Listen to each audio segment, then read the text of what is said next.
there's been any evidence that consumers are willing to pay a premium for non-genetically modified organisms, and if that has been conclusively studied at all.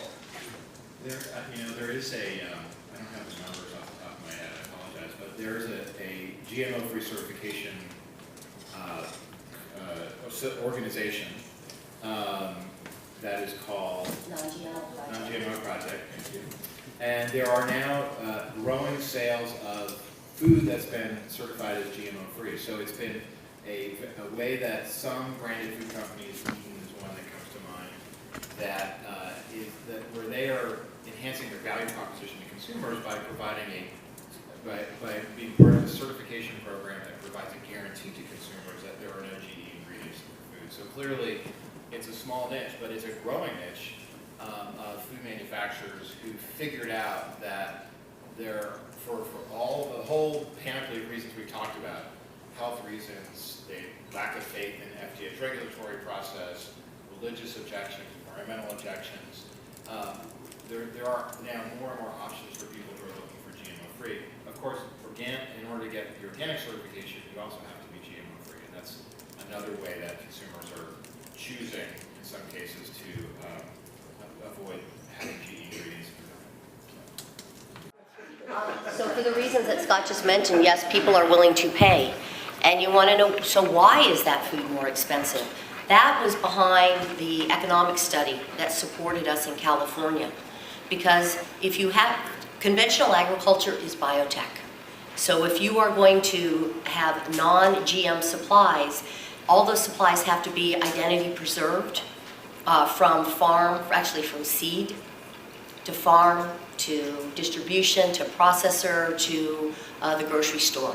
And to keep them separate and to document that segregation, that's where the cost is.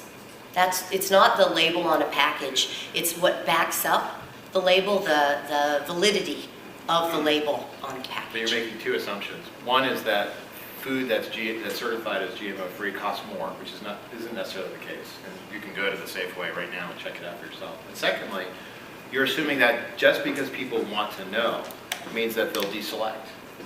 And so, and there are many choices we make every day, whether it's when we go to the Safeway or we go to a restaurant.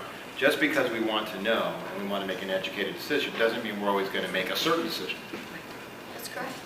Right. No, I don't think folks will deselect at all. I think once we have conversations like this, and Scott, you've been great and honest, right? It's not a health issue. I think then it's more of a way of life issue. You buy organic perhaps because you think that it offers greater nutrition. It doesn't. The studies show that it's healthier. It's not. The studies show that. But there's this romanticized idea of organic farming, right? You all know farming is farming, right?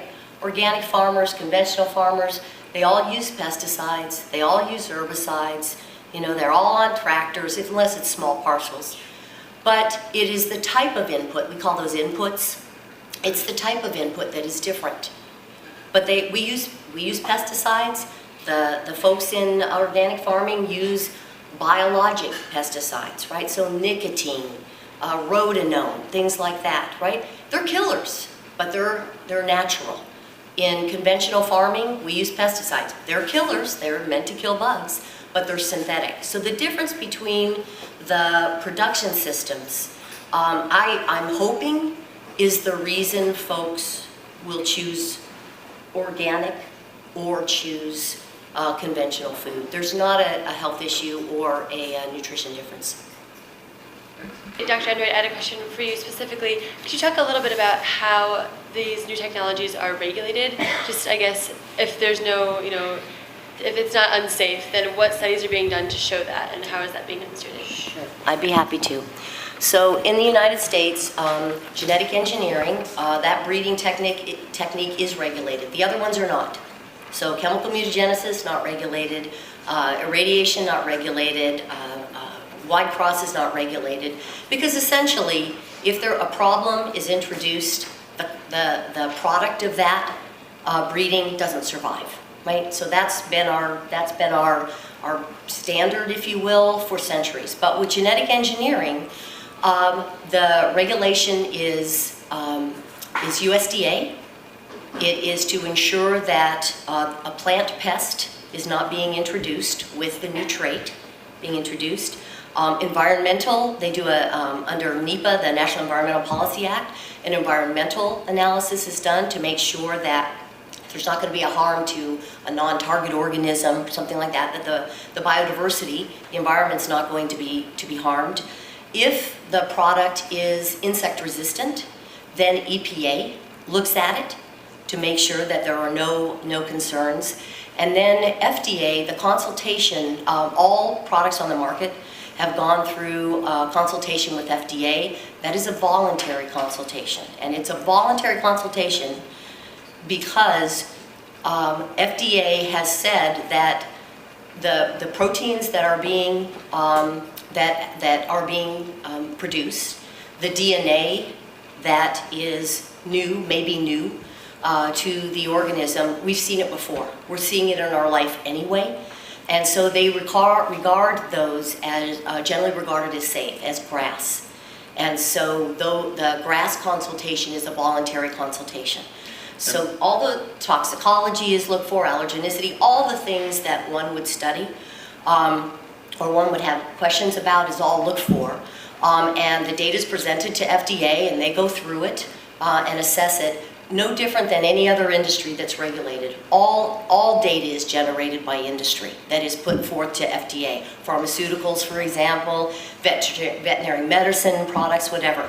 The company pays a pretty penny, right, to go through and generate all that data, and then FDA looks at it and ensures that ensures the veracity of it.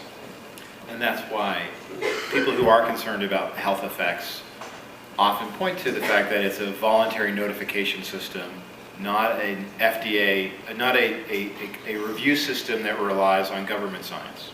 And so for those who are worried about health effects, those folks tend to worry more about the fact that we do have a voluntary system that relies entirely on industry and funded science. It doesn't rely on any long-run studies. It doesn't rely on studies on animals or people. So it's one of the reasons in particular why our trading partners in the EU not only are more skeptical about GE ingredients, but also why they require labeling and segregation, and parts so that they're able to look at these long-run impacts of consumption of what are novel foods, novel technologies. Next. Thank you. Hi, my name is Tessa Pulaski. I'm a sophomore in the School of Foreign Service studying Science, Technology, and International Affairs. And please forgive me for my questions. I have yet to take any Dr. Beach's classes, so unfortunately, or Professor Beach's classes, sorry. So unfortunately, I do not have a great knowledge of soil science yet. But when you're talking about carbon sequestration, less fertilizer, and higher yields that GMOs provide, in other course, we've been learning about terra preta and like biochar technologies. I don't know if you know anything about that are being used in Brazil, but it uses charcoal in the soil to do, and has very similar effects.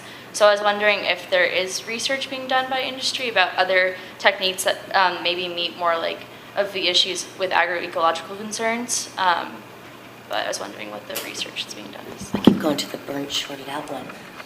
There is, but not by the food and agriculture members.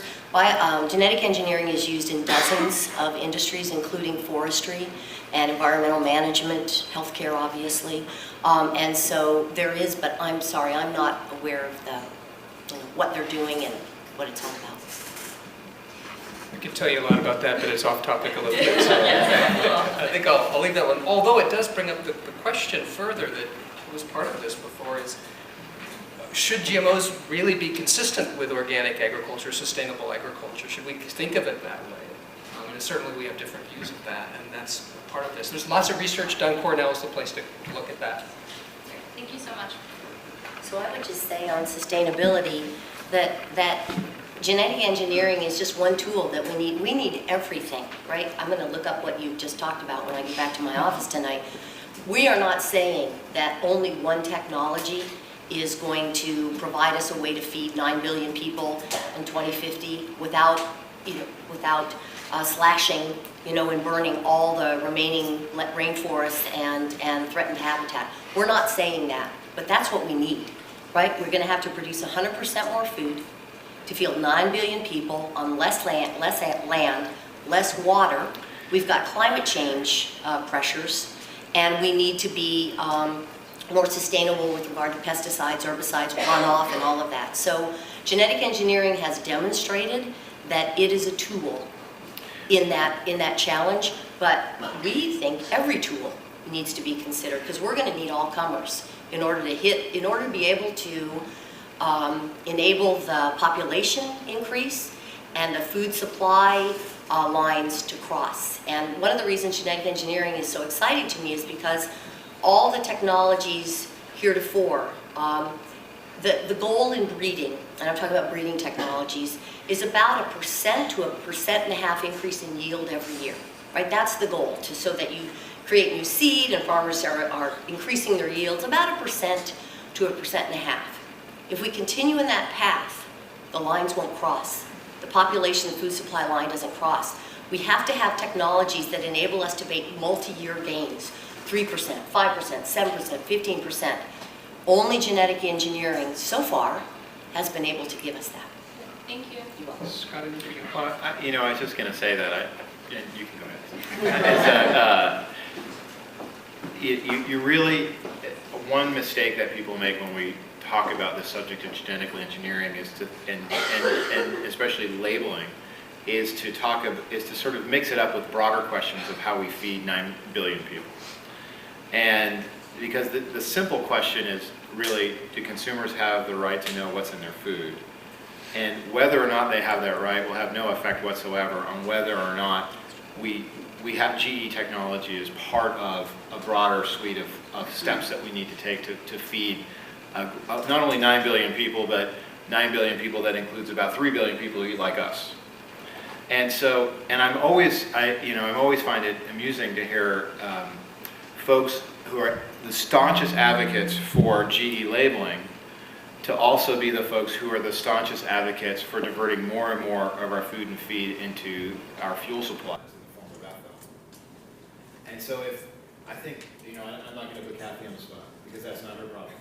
But I do think it's worth making note of the fact that if companies like Monsanto were so determined to feed the hungry, they would be standing with the rest of us to say, let's stop diverting 40% of our corn crop into our gasoline tanks and use more of that food to feed hungry people around the globe. Allowing genetically modified crops to spread, how does that work out for organic farmers in America? Well, and I think that's another reason that people ultimately want to be able to make the choice. Not because labeling would ultimately deal with this problem of cross-pollination between conventional and organic crops, but because they want to be able to stand with those farmers who are ultimately paying the price if their organic crops are accidentally fertilized by GE crops. So I don't know if we want to go down this particular rabbit hole. There are lots of issues here regarding how companies take steps to try to avoid the spread of conventional seeds into organic farms and vice versa. Suffice to say, a lot of small farmers, a lot of family farmers are paying the price for the fact that we haven't figured out how to do this right. So that's coexistence. It's a great question. And many farmers grow both GE crops and organic crops, and they have no problem keeping them separate. You do time, pollination times are different. You do physical barriers, whatever, physical distances, isolation. The key in coexistence is for farmers to continue to talk to one another. Secretary Vilsack, USDA Secretary Vilsack, convened his advisory committee for the 21st century over the last 2 years, and there were great conversations about this very issue. And when it was all said and done, the farmers, the conventional farmers and the organic farmers, right, leave us other people aside, they all said, I just need to know what my friend is going to, my neighbor is going to grow. And then under the National Organic Program rules, it's my job to keep my organic production isolated. right? That's in the National Organic Board, those are the rules, right? If you are going to grow organic, the responsibility is on you, right? That's kind of, it's the rule, but everyone knows that there's no line, right? Because there's wind, right? And so the result of the AC21 was farmers just need to continue to talk to one another. So I think some of the recommendations were that USDA was going to encourage that, was going to help educate folks about the distance issues and the separation issue, mechanisms, management plans. But they actually looked to find in the United States evidence of economic harm, where someone who was selling a certified organic product had lost their market, and there was no evidence. And so it's one of those issues that is important, but thus far, the economic implications just haven't materialized, because I think farmers do what farmers have done. They talk, across the fence, in the coffee shop. And so I look forward to the continued dialogue it's called the AC21, Advisory Committee for the 21st Century Agriculture. They're going to continue discussing, at least through Secretary Vilsack's term as Secretary of Agriculture. So I hope you can follow that, because I think it's fascinating to listen to farmers come to Washington and actually talk about running their businesses outside of Washington. It's fantastic. Please. Hi, my name is Peter Woodfield. I'm an environmental attorney here in town. And Kathy, I think when you started off, you had mentioned that GE labeling is kind of an emotional issue, and I find that that's kind of interesting, because it seems in the pharmaceutical industry, biotechnology is welcomed with open arms, but in the food and ag industry, it's not. And I wonder if both of you guys could kind of address why there's a discrepancy, if you have any opinions on that. Happens to be a similar question that one of the students asked too. So I can talk about pharmaceuticals. You're absolutely right. Nobody cares. All the insulin that diabetics use, it's all genetically engineered. All the human growth hormone, it's all genetically engineered. There are a number of therapies to fight cancer, and what's the other one? To cancer, rheumatoid arthritis, psoriasis.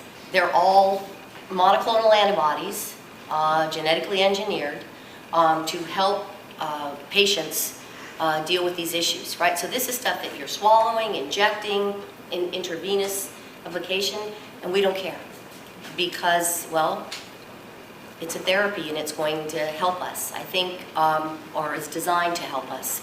I think the issue with food goes back to what I talked about. I think folks, they're passionate about their food, for the reasons we just talked about, and they want a choice in what they put in their mouth, and we are supportive of giving, of course, consumers choice. I'm a mom.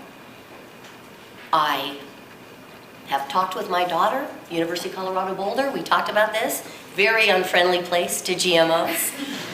But we've talked about this, and so I'm all for choice, but we don't use mandatory labeling in the United States to address consumer choice. We use it for human health reasons. I think that the way to address consumer choice is through a voluntary mechanism, whether it's a label on food or not. So your question is great. I don't know why people aren't emotional about their medicines, but we don't have this issue at all in the pharmaceutical field. Well, and again, I'll just reiterate that safety reasons aren't the only reason that we compel people to tell us more about what's in our food. And as I said about an hour ago, what the law requires companies to do is to engage in advertising that is truthful and not misleading. And in particular, as Kathy said, to tell us when something isn't what we think it is, to make sure that that companies aren't engaging in practices that are deceptive. And so by not telling us something that we think is material, that we think is relevant, that we want to know, companies are engaging in practices that are ultimately deceptive and that arguably make the food misbranded. So, but to answer Peter's question, I think part of it has to do with who's dispensing the product. We trust doctors. We don't trust food companies as much as we trust doctors. And I think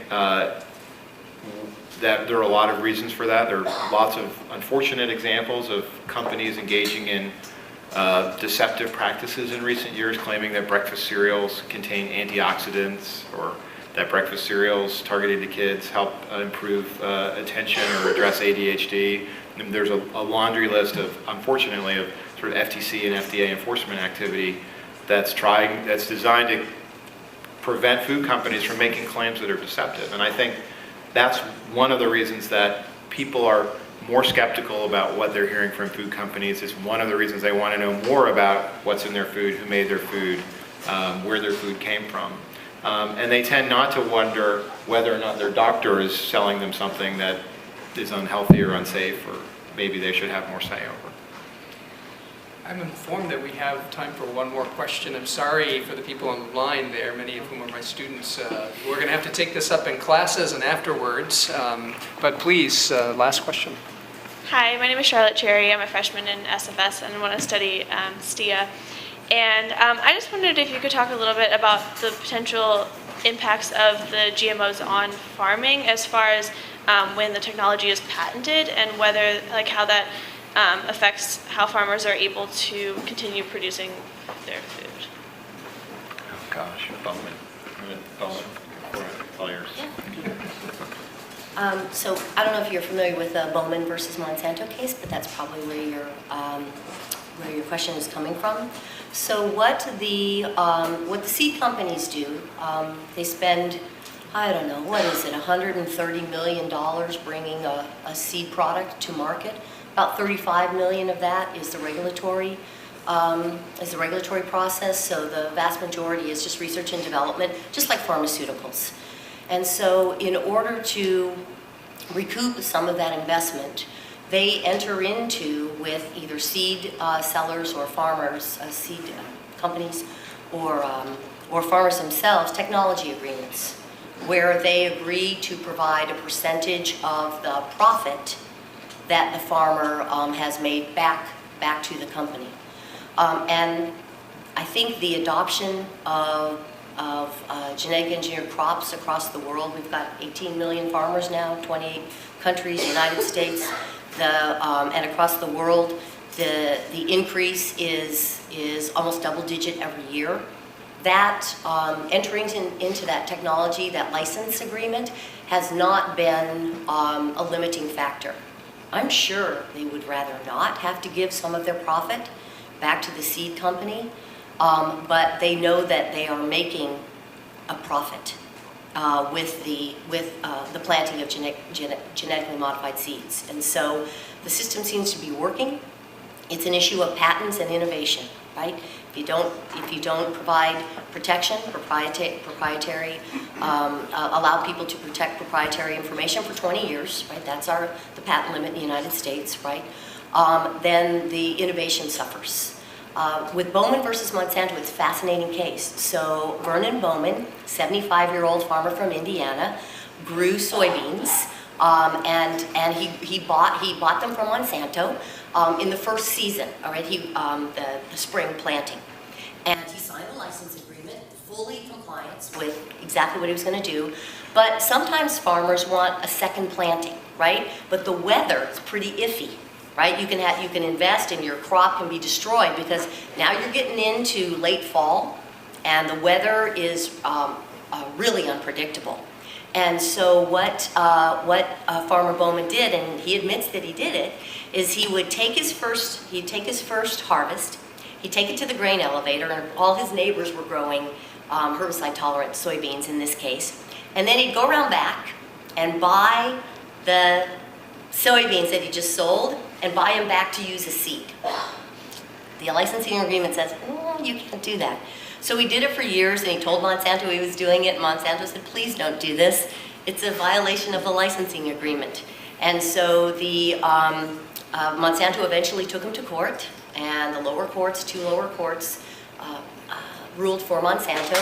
So the Supreme Court just heard oral arguments on this February 19th, and we look forward to the ruling I guess we'll see it in June, we expect it. But essentially, I mean, yes, it's Bowman versus Monsanto, but it's really about for products that are easily replicated, right? Easily replicated. So we're talking about the medicines that I just talked about. We're talking about software, you know, CDs. All of those are at issue here.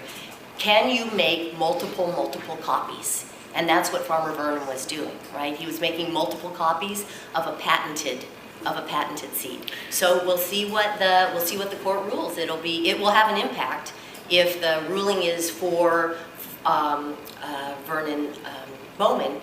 Then companies are going to have to rethink their investment in products that are easily replicated. And what ties it back to this labeling issue, which is I know where Professor Beach wants us to wind up, is that, and what makes this really a fascinating issue of law for those of you who are thinking about going to law school or already made the mistake of going to law school, is that you have one branch of the government, the U.S. Patent Office, saying, hey, these are novel technologies, novel foods that deserve protection under patent law. And then you have a separate branch of the government, the Food and Drug Administration, saying, hey, you know what? This corn that produces its own protein that turns into an insecticide, that this corn that produces its own protein, or a salmon that grows twice as fast as an ordinary salmon, that's the same thing as the corn and salmon you've been eating for generations. So obviously the Patent Office has decided there's something different about these novel foods that the FDA hasn't figured out yet. And so that's what's making these issues sort of I cannot let you get away with that. The Patent Office is providing a patent for the technology, not for the food. For the technology, but they're not for the food. But they're finding that the technology, including the seed, is a novel technology. How is that any different from why is the FDA then right to conclude that they're substantially equivalent to?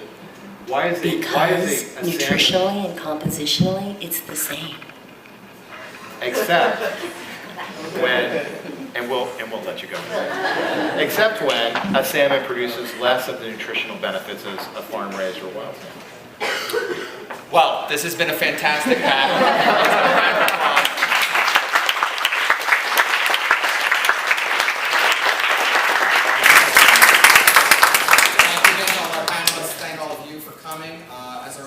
Sign up for our mailing list in the back if you haven't already, and visit www.foodpolicy.us for more info on our next event, which will be a panel at NYU DC on the topic of performing U.S. food aid to developing countries.